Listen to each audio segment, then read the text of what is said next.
네, 안녕하세요. 최은만 교수입니다. 어, 이번 동영상은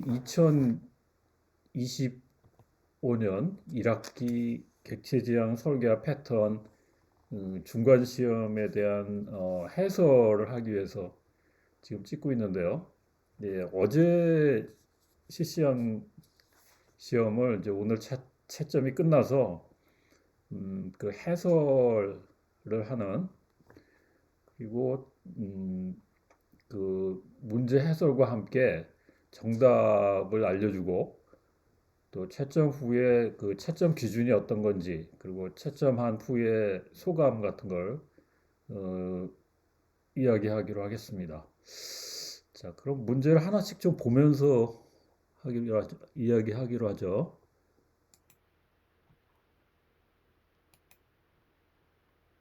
네.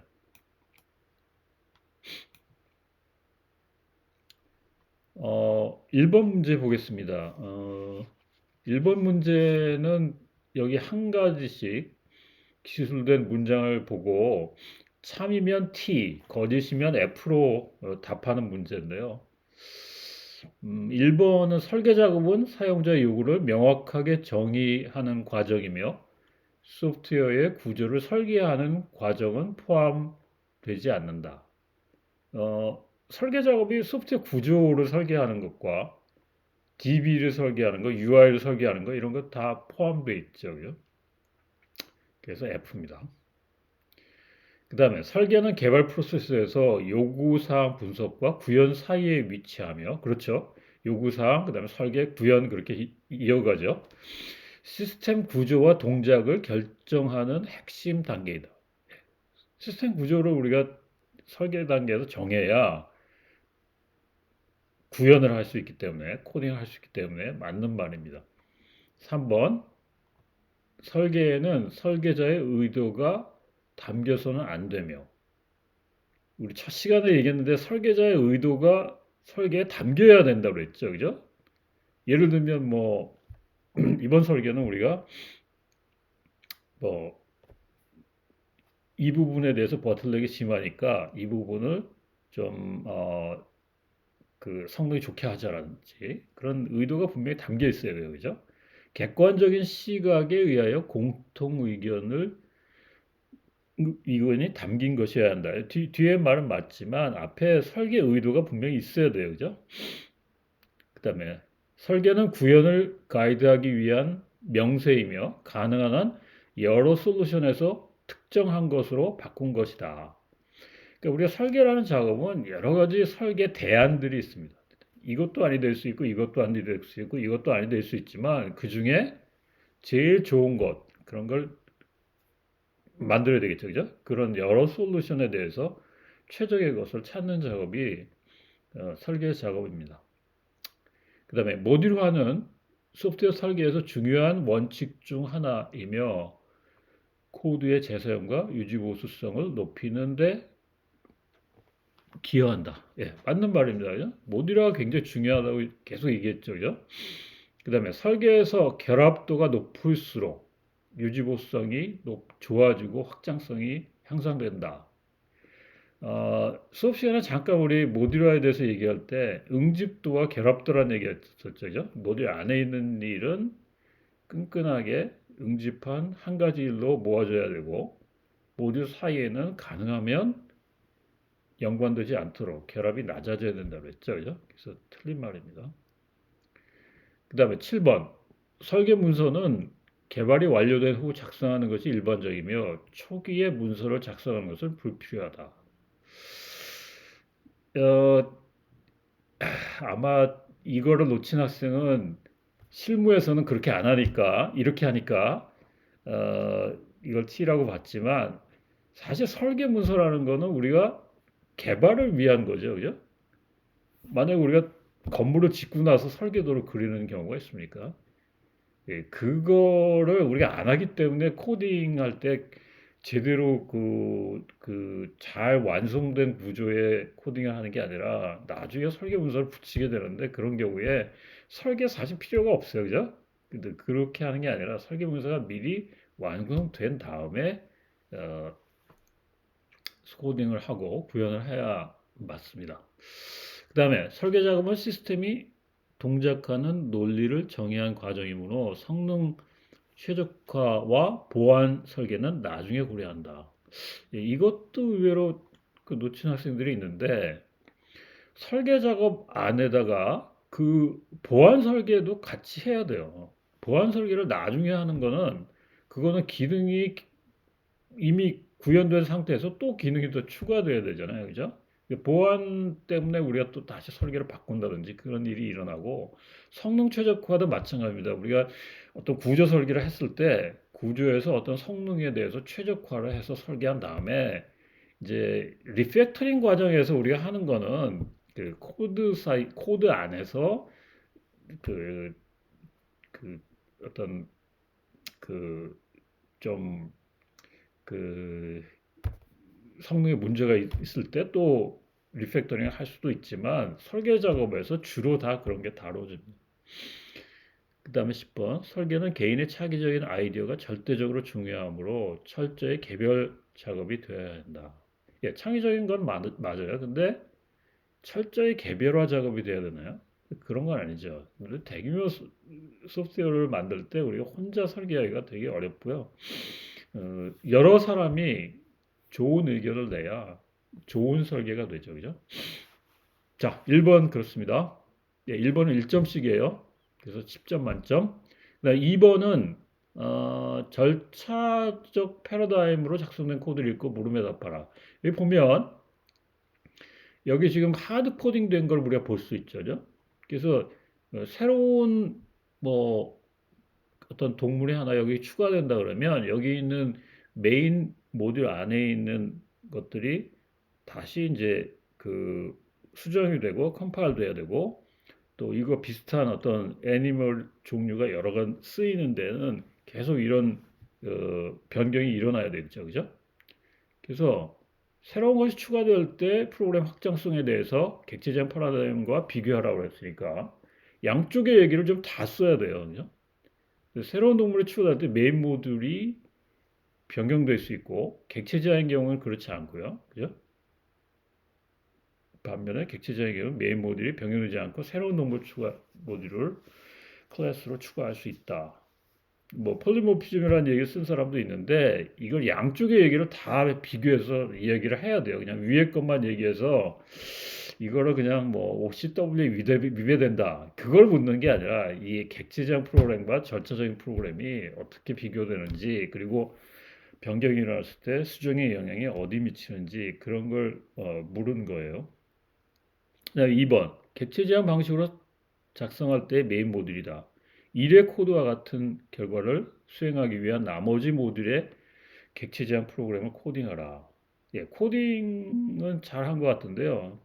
그 새로운 동물이 추가될 때 수정 범위를 기술하라. 이거를 어, 놓친 학생들이 많아요. 끝까지 다 읽어봐야 돼요. 뭘 요구하는지죠? 두 가지 요구했죠. 코딩을 하고 코딩은 간단하죠. 애니멀을 앱스트랙트로 만들고 그다음에 make 사운드를 폴리모피즘으로 만들면 되겠죠. 그죠? 그래서 그 dog 그다음에 cat 그다음에 새로운 게 뭐 또 추가된다 그러면 그 동물에 대해서 이 make 사운드를 그 오버로딩해서 구현하면 됩니다. 그래서 새로운 동물이 만약 폭스라 그러면 애니멀을 상속받은 클래스 하나 추가하고 그 다음에 다른 부분은 거의 수정하지 않아도 돼요. 여기 지금 메인 모듈이 여기 지금 객체를 만들었는데 이거는 뭐 이제 그 여기는 조금 하드 코딩 돼 있지만 이제 대부분은 다 이런 것들을 폴리모피즘으로 그 애니멀에 해당하는 객체를 이제 그 런타임에 만들어 주게 될 거예요. 그러니까 거의 메인이 수정이 안 된다고 봐야 되겠죠, 그죠? 그다음에 그다음에 이제 확장 가능한 새로운 동물은 더 추가하기만 하면 요 나머지 그 기존에 있는 그 클래스에는 손을 안 대도 괜찮아요. 그다음에 3번 다음 코드를 읽고 두 클래스 사이의 관계는 무엇이며 UML로 어떻게 표현할 수 있는지 코드에 대한 설계를 클래스 다이어그램으로 정확하게 표현하라. 예.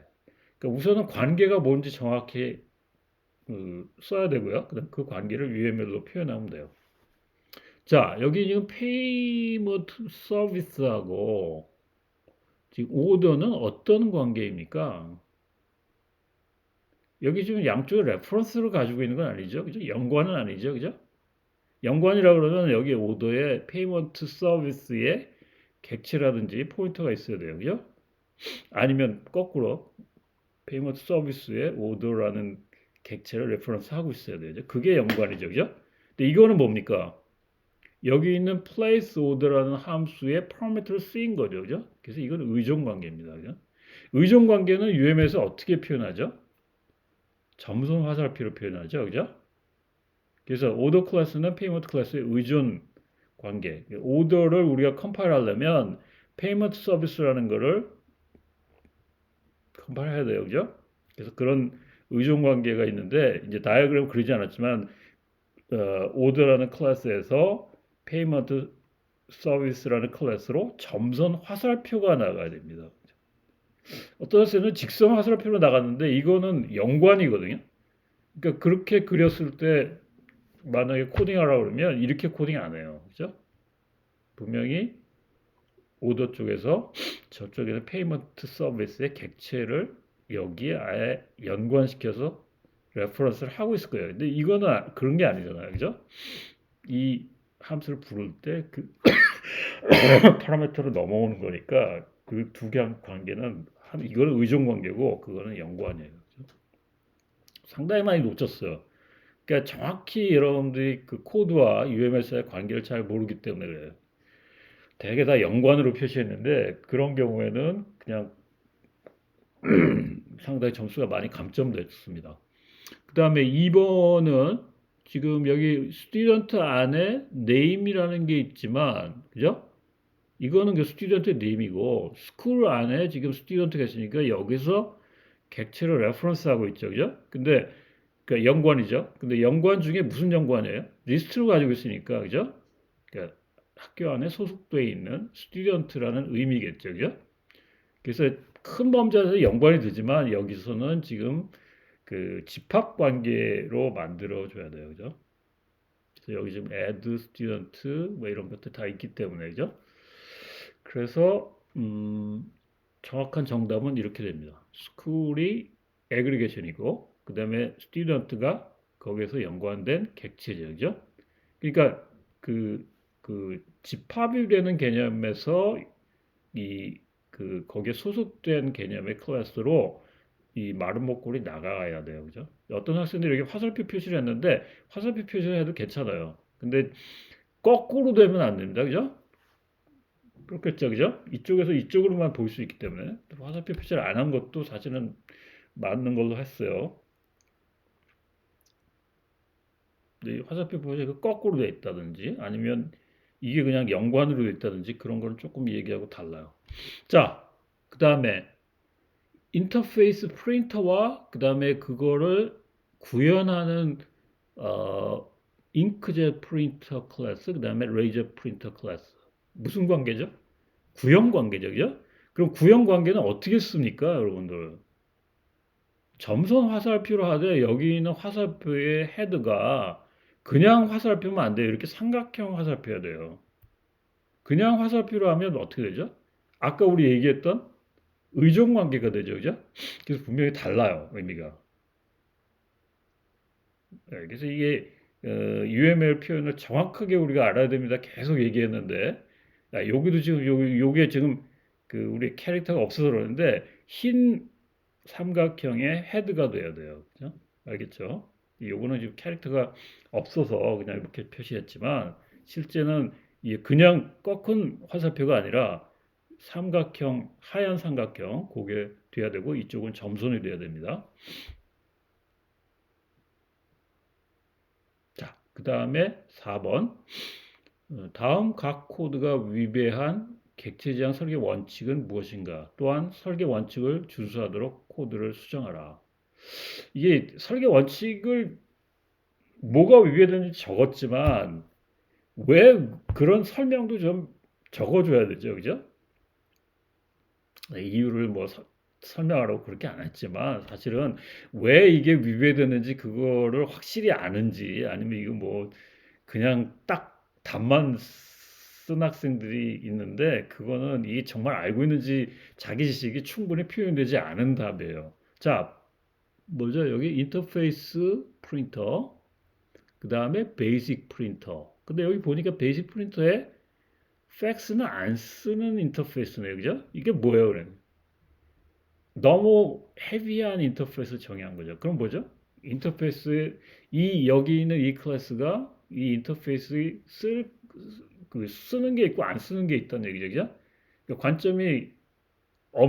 관심이 없는 게 지금 들어가 있으니까 인터페이스를 세퍼레이션 하는 ISP 원리에 해당되겠죠. 그죠? 그래서 어, 예, 불필요한 의존성이 생기고 예외를 유발함으로 솔리드 원칙에서 ISP가 위배돼 있어요. 그죠? 그래서 이런 경우에 유지보수가 어려워지고 나중에 이제 확장성이 저하될 수 있다는 거죠. 그죠?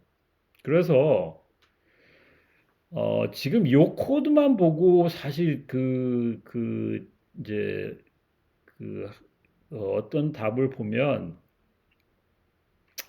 지금 요 현재 요것만 뭐 요 두 개에 대한 거 그러니까 인터페이스 프린트하고 스캔만 따로 떼가지고 인터페이스 정의하고 또 그다음에 팩스를 따로 정의해서 이제 이쪽에서는 양쪽의 인터페이스를 임플리멘트 하는 걸로 그렇게 했는데 그러면 어떻게 되나요? 결국 지금 여기 자세히 보면 이 프린트라는 것과 스캔도 그죠? 네, 여기서는 같이 쓰였지만 이제 이 또 뭐 스캐너만 또 따로 있을 수 있고 프린터만 따로 있을 수 있겠죠, 그죠? 그러니까 좀 먼 미래의 것을 생각하면 여전히 지금 그렇게 나누면 ISP에 위배되는 게 또 나오게 되죠, 그죠? 의미상으로 그렇잖아요, 그죠? 지금 어, 순수한 프린터가 있고 순수한 팩스가 있고 이게 두 개가 사실은 이게 지금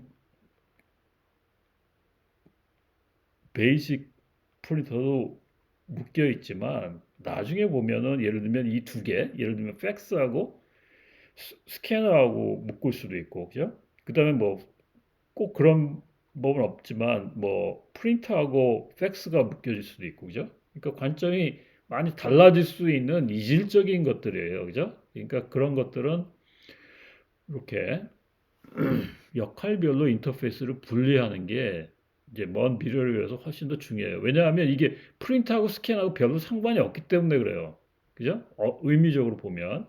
근데 만약에 이게 두 개가 정말 딱 항상 있어야 된다. 그럼 항상 그것만 쓰인다 그러면 지금 그렇게 하는 게 맞지만 지금 언젠가는 또 이런 ISP가 좀 지금 그렇게 묶으면 또 그 문제가 생길 수도 있어요. 자, 그래서 이렇게 따로따로 다 정의하고, 예, 이렇게 해서 임플리멘트 인터페이스 필요한 것들을 구현해서 만들면 됩니다.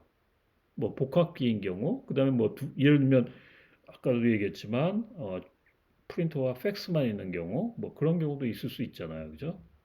그러니까 너무 지금 그 코드에만 매여서 하는 게 아니라 우리가 좀 인터페이스를 정의할 때는 그 의미에 따라서 요거가 관점이 요 단위로 쓰겠다. 그럼 뭐 두 개를 묶을 수도 있고 또 하나로 나눌 수도 있고 그렇게 됩니다. 자, 그 다음에 예, 요거 이벤트 로그 라이터라는 거라고 애플리케이션 풀 워처라는 거. 그러니까 어떤 이벤트가 지금 일어나면 로깅이 쭉 되는 거고 얘는 애플리케이션 입장에서 쭉 로깅되는 거를 보고 어떤 이벤트인지 이제 모니터링하는 부분이거든요. 그러면 두 개 사이에 어떻게 되죠? 지금 밑에 있는 게 더 뭔가요? 더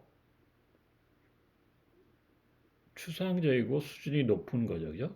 그 다음에 얘가 이 이벤트 로그 라이터가 더 구체적인 거죠. 그죠? 그러면 우리가 보통 어떻게 된다고 했죠?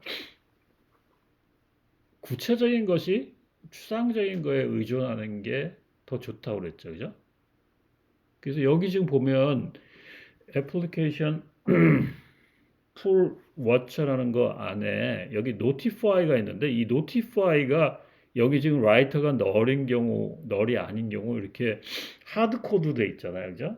그러니까 이게 추상적인 거에 의존하지 않고 구체적인 거에 의존했기 때문에 이런 코드가 생기는 거죠. 그죠? 그러면 뭐예요? 무슨 원리에 어긋난 거죠? dependency 인버전이 생긴 거죠. 의존관계 역전의 원리에 위배되는 거죠. 그죠? 그래서 거꾸로 하려면 어떻게 되죠? 이쪽에 있는 추상적인 것이 여기 있는 이 구체적인 것 대신에 이 위에 하나 추상적인 걸 만들어서 그 추상적인 거에 의존하게 하면 여기 있는 이 모디파이가 훨씬 더 추상적이 되겠죠. 그죠? 그래서 코드는 이렇게 써야 돼요. 우선 그 이벤트 로그 라이터에 대한 추상적인 인터페이스를 라이트로 선언하고, 그죠? 그걸 여기서 구현하게 하고, 그 다음에 이쪽 애플리케이션 풀 워처에서는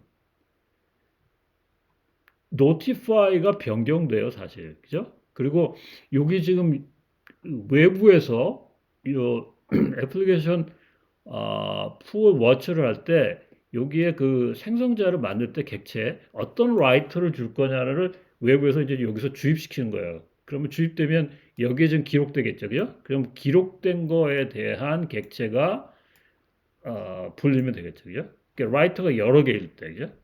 너를 포함해서 여러 개일 때 여기서 보면 의존하지 않고 폴리모피즘을 불리니까 노티파이가 훨씬 더 추상적이 되죠, 그죠? 예, 요걸 이제 예, 디펜던시 인젝션이라고 하는데 요게 조금 문제가 까다로웠을 거예요. 근데 하여튼 DRP 원리에 위배된다는 거는 많이 답을 했는데 요거를 코딩하는 거는 조금 어려워한 경우들이 많이 있었습니다. 자, 그 다음에 5번. 지금 다음과 같은 세 개의 결제를 위한 API가 있다. 이거를 이런 형태로 지금 쓰겠다는 거죠. 지금 각각 다 send pay, 그 다음에 charge, 그 다음에 process pay 이렇게 다르잖아요. 그죠? 이 다른 거를 요걸로 인터페이스하는 어댑터들을 작성하라고 그랬죠. 그죠? 멀티 어댑터를 만들려고 안 했어요. 그죠? 한 개의 어댑터를 만들어서 그거 다 쓰라는 얘기가 아니라 요거 각각에 맞는 요 인터페이스로 변환하는 어댑터를 짜라고 그랬는데 멀티 어댑터를 구현하는 사람들이 많더라고요. 그런 사람이 좀 있었어요. 그러니까 지금 페이팔 어댑터는 만들어서 지금 어댑터의 인터페이스를 정의한 게 어디 있겠죠. 그게 이제 이 페이먼트 게이트웨이라는 인터페이스는 요것만 가지고 있으면 돼요. 그죠? 요것만 가지고 있으면 되죠. 그죠? 그래서 그걸 정의한 건데 그 정의한 거를 여기서 지금 바꿔주면 돼요. 그죠?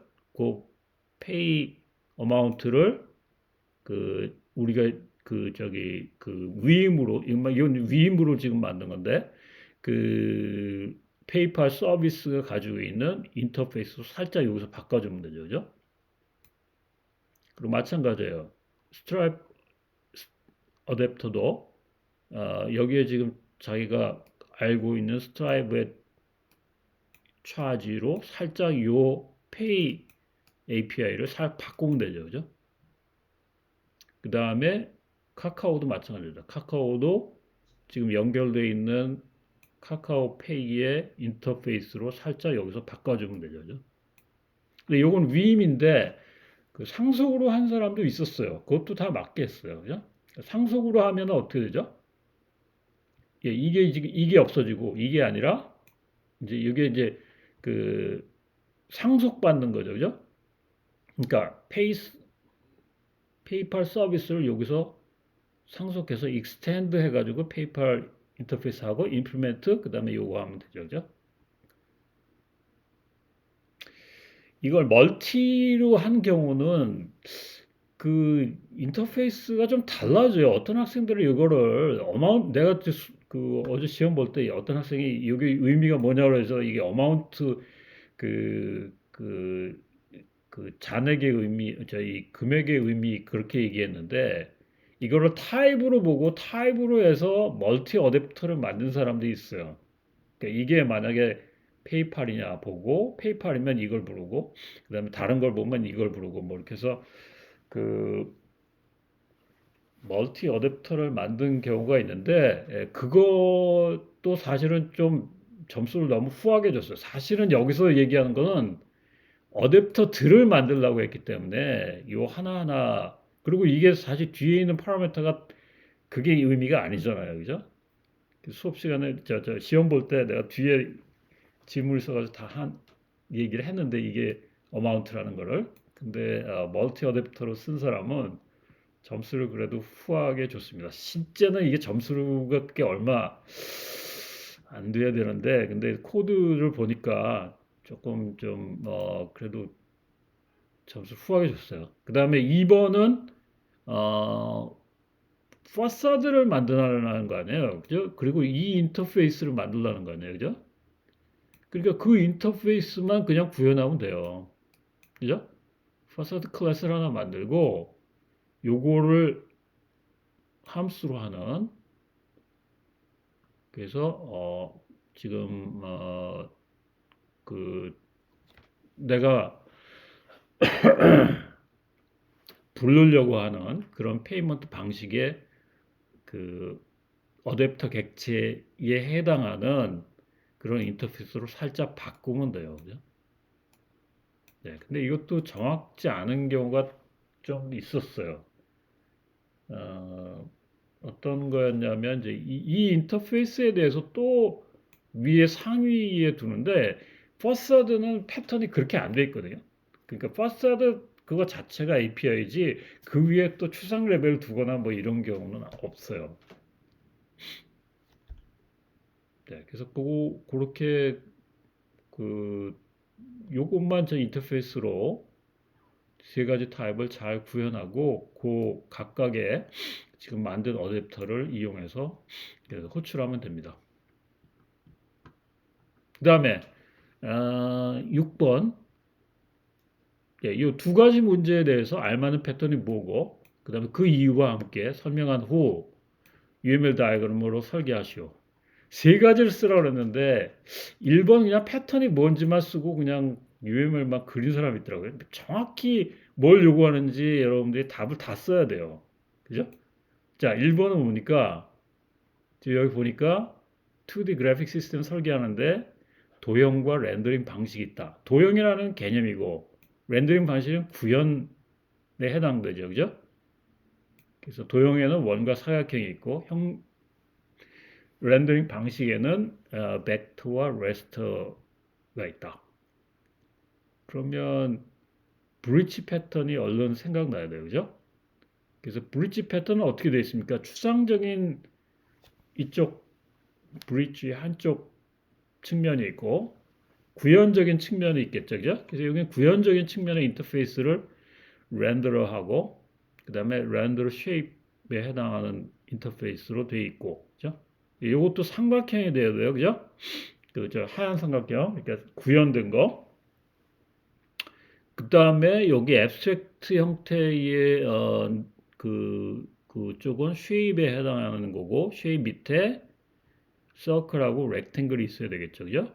근데 여기 중간에 지금 빠져 있는데 브릿지 연결이 이게 이렇게 연결돼야 돼요. 그죠?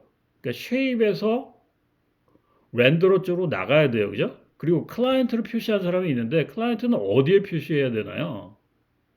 쉐입을 불러야죠. 그죠? 그렇죠. 그죠? 맨 먼저 클라이언트가 추상적인 거 부르고 추상적인 거 안에서 드로잉 할 때 뭘 부르나요? 여기 있는 렌더러를 부를 거예요. 그죠? 그러니까 그렇게 연결이 돼야 돼요. 그러니까 쉐입 쪽에서 렌더러 쪽으로 나가도록 반대로 쓴 사람들이 좀 있더라고요. 네, 그리고 지금 여기서 이렇게 연결돼 있으면 구체적으로 여기에 밑에 있는 거 표시를 안 해도 괜찮아요. 그냥. 그거를 밑에 있는 객체들이 결국은 이 위에 있는 객체에 상속받은 거기 때문에 다 레퍼런스를 가지고 있다고요. 그죠? 예, 정확히 표현하면 이 밑에 있는 게 이제 뭐 파라미터로 이용할 수도 있지만 여기는 연관으로 이 브릿지가 연결돼야 돼요. 그죠? 예, 그 위층에서만 연결되면 밑에 층에는 연결할 필요 없다는 얘기예요. 왜? 다 상속받으니까. 그죠?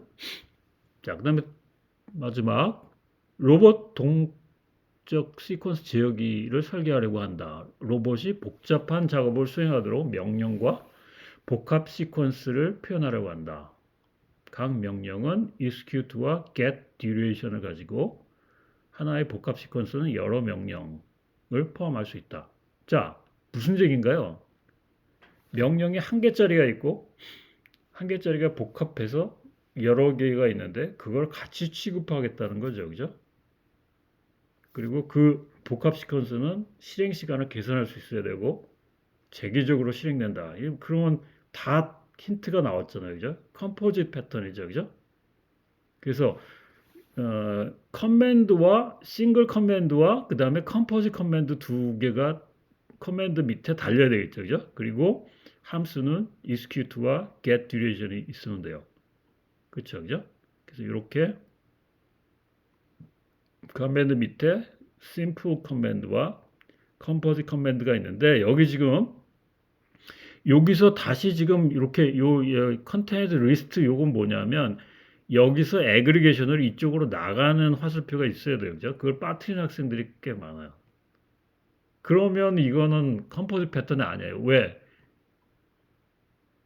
리커전하게 지금 그 중간에 복합적인 거에서 밑에 지금 포함되는 게 없기 때문에 이런 경우에는 그냥 탑 레벨만 표현되지 그 밑에는 전혀 표현이 안 되거든요. 그러니까 여기 애그리게이션에서 리커시브하게 올라가는 연관관계가 꼭 필요합니다. 그리고 또 이제 뭐냐면 get duration이라는 거는 simple command나 composite command나 다 같은 인터페이스로 구현돼야 되죠. 그죠? 근데 어떤 학생들이 이 composite 쪽의 거를 다른 인터페이스로 또다시 구현하는 경우가 있어요. 예를 들면 뭐 get total이라든지 get calculate total duration이라든지 이렇게 하면 안 돼요.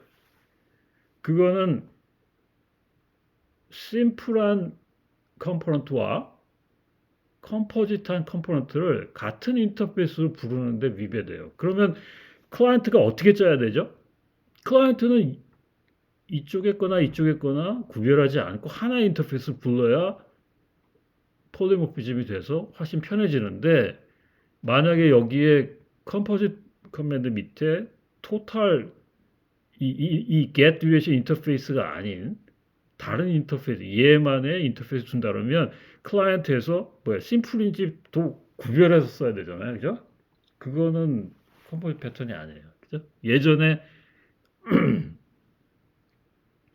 패턴이 적용이 안 된 그런 코드가 돼버릴 수 있습니다. 자, 그래서 거기까지가 그 정답에 대한 설명이었고요. 그 다음에 배점은 나와 있는 거에 거의 뭐 그 표시된 대로 했는데 아주 중대한 실수들 그러니까 아까 우리 예를 들면 연관인데 저 사용 관계인데 연관으로 표시했다든지 또 어떤 경우는 이제 그,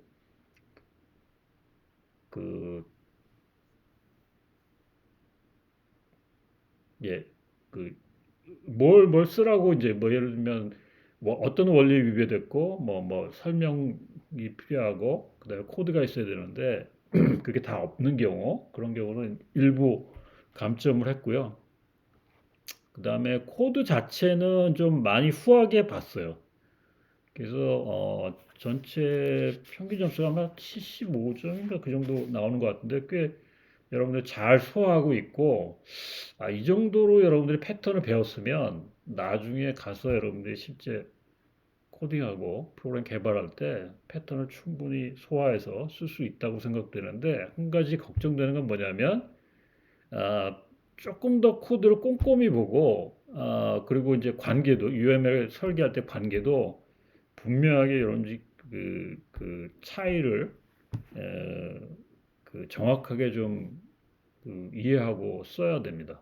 그리고 아까 패턴도 조금 오해해서 좀 정확하게 안 쓴 경우가 많아요. 그러니까 전체는 아는데 부분적으로 정확하게 코딩이 안 된 부분이 조금 보이는 학생이 있는데 그런 경우에 그런 부정확한 내용을 조금 더 정확하게 알기 위해서 뭐 여러 가지 자료도 찾아보고 코드도 꼼꼼히 보고 그러면 좋을 것 같습니다.